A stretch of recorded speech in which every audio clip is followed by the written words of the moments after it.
Hi everyone! Today I'm going to be showing you how I study 4 different languages simultaneously as a busy and sort of lazy high school student.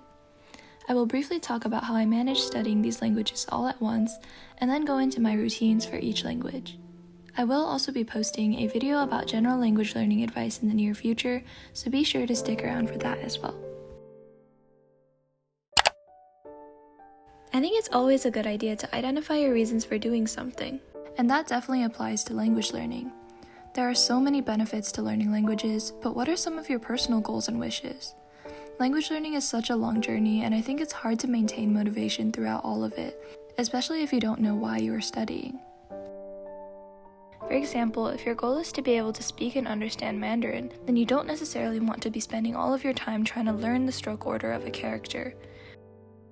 And to plan out my time better, I like to create a study plan or some sort of tracker with all of my languages.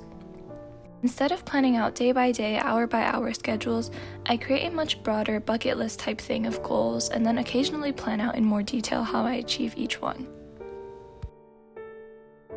For today, I'm going to be going through my routines for Mandarin Chinese, English, Spanish, and Japanese.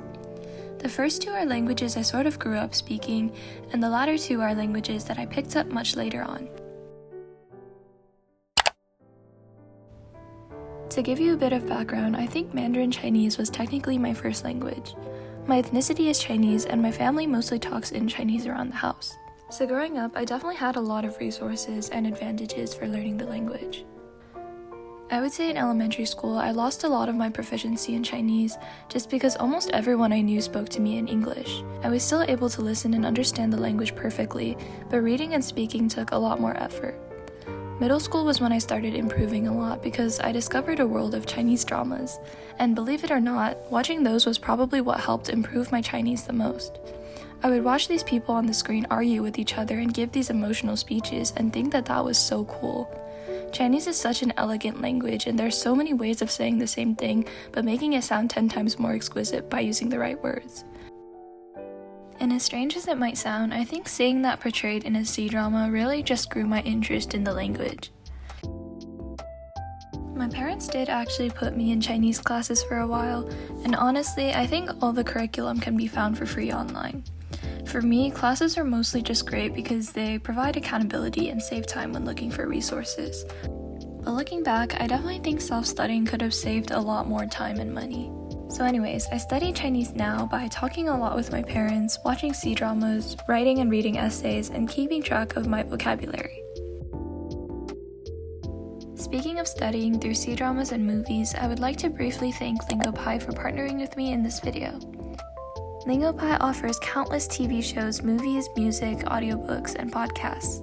You can adjust the speed of the content you're watching, and the subtitles are interactive. You can click on words that you want to look up, translate them, hear how they're spoken, pronounced, and used, and add them to your vocabulary list. There are quizzes, flashcards, and pronunciation exercises helping you memorize your saved vocabulary. I will also be demonstrating this later as well when I talk about Japanese and Spanish. I learned English pretty quickly after Chinese because I kind of needed to know it going into even preschool in the United States. I would definitely say that English is the language I'm most comfortable in. It's kind of a language that I can't really forget in a way because I'm so surrounded by it. I think the main thing I do to improve my proficiency with the language now is try to memorize more vocabulary. And I think one of the best ways to do this is through reading. Whenever I come across a word that I'm unfamiliar with, I record it. I think this is a much better and just more natural way of expanding your vocabulary because you kind of know the context of the word already. There are some pretty bizarre words in the dictionary, and it's probably not the best idea to try to memorize dictionaries from front to back, especially with the words that are never really used.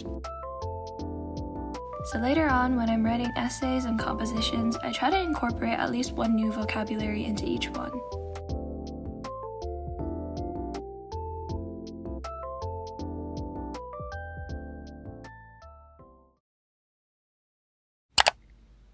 So now I'm going to go into the languages that I didn't grow up speaking, and I have some more general tips.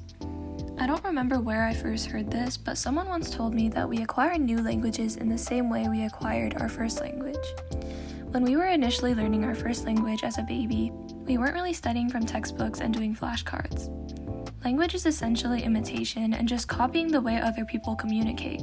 A major tip I have is to take in a lot of input through observing and listening. Immersion was basically entirely how I learned English and Chinese because those were the two languages I grew up with. For English, it was only after I entered elementary school that they started to zero in on my grammar.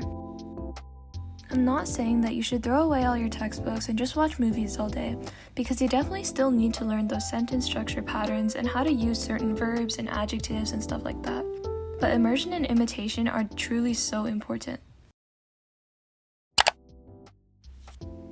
I think I was around 12 years old when I first enrolled in my middle school Spanish class, and I have been studying Spanish for around 3 years. Other than going to classes and doing my homework, I don't actually do that much. I'm still very much a beginner at the language, so memorizing vocabulary and learning basic grammar is a huge part of my study routine. For studying vocabulary, I know that Anki flashcards are a very popular choice, but I never really got around to exploring it, so I just keep a list of all the vocabulary I've learned and I use Quizlet. Something I also really love doing to review grammar and vocabulary is to write out and say out loud my own sentences. I incorporate new vocabulary and grammar to make sure I really understand it. At least for the textbook I used, the sentences will sometimes end up sounding very stiff and awkward, so this is where the immersion comes in. Like I mentioned, watching movies, reading books, and just overall surrounding yourself in the language is a really good idea. I did some exploring on LingoPie, and I'm currently watching this.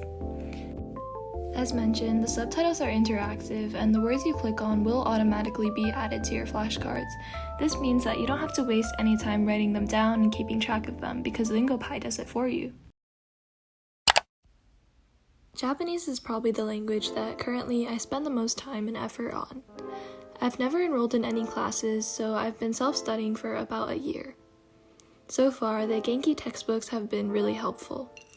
I finished reviewing the first Genki textbook a few weeks ago, and I'm now working through the second one. The textbooks come with corresponding workbooks that are really great for practicing grammar structures and vocabulary learned in each chapter. I love textbooks because they're a very structured way of learning a language, and you can really break down and plan out what you'd like to accomplish based on the units. In the Genki textbooks, each unit comes with dialogues, vocabulary, multiple grammar points, culture notes, and practice. So yeah, the Genki textbooks are the main way I study right now. And I actually do have a full How I Study Japanese video, which was one of my earliest videos on my channel, so the lighting and audio isn't super great, but please bear with me if you do decide to watch that. And I do have another video about Japanese learning mistakes too, so again, bear with me through the audio and lighting in that video if you decide to give that a watch. There are a bunch of pre-made Anki and Quizlet flashcard sets made for the Genki series vocabulary. And again, I've never really used Anki, but I love using Quizlet for practice.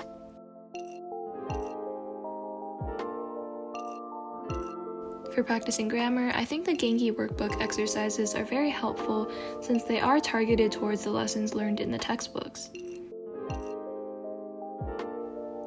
Writing out my own sentences has been really helpful, and for Japanese, I keep a little diary type thing where I just write out some events that occurred throughout the day. I try not to make this too stressful, and if my day was really uneventful or I just don't feel like writing anything, I don't force myself. As I mentioned multiple times previously, imitation is a huge part of learning languages, so I try to shadow Japanese speakers too. I just like to find Japanese dialogue videos on YouTube and then use those to practice my speaking skills.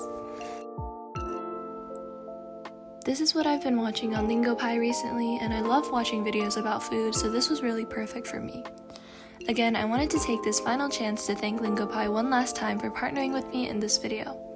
The fact that they offer 9 languages with over 3,000 movies and shows, and have partnered with dozens of top media companies in the world to help teach languages through entertainment is really amazing. Currently, they are offering 70% off on their lifetime plan, so I will leave more details and links in the description and pinned comment.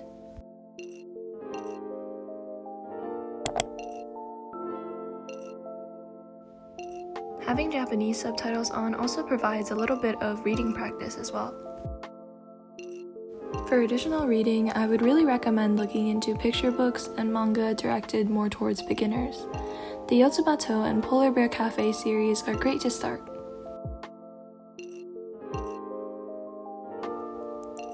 And that's pretty much it for this video.